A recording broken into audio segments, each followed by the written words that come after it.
This tweet from former President Donald Trump is what congressional investigators are saying is a pivotal moment, calling on extremist groups to attack the U.S. Capitol.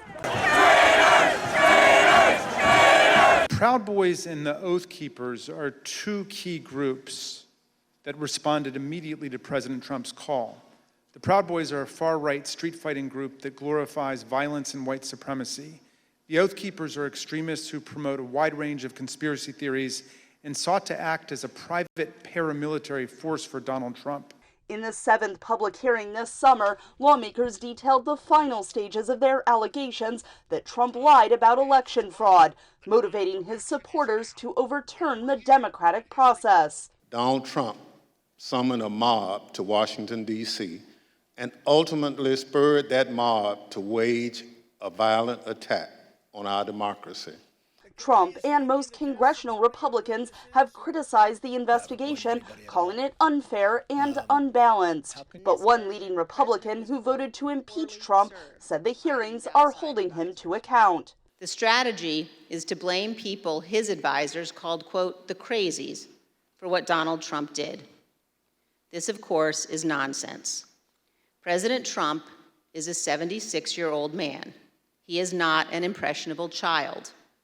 Just like everyone else in our country, he is responsible for his own actions. Numerous White House advisors testified they had told the former president he had lost the election, but he still pressured the Department of Justice to seize voting machines. To have the federal government seize voting machines, that's a terrible idea for the country.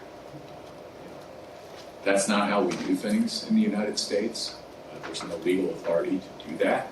After he lost election challenges in the courts, Trump mobilized his supporters to challenge the formal counting of electoral votes on January 6. And now Donald Trump is calling on his supporters to descend on Washington, D.C., January 6th. The committee revealed Trump's own campaign manager believed the former president's actions directly led to the death of Ashley Babbitt, a supporter who was shot by Capitol Police just outside the chamber of the U.S. House of Representatives. You did what you felt right at the time, and therefore it was right.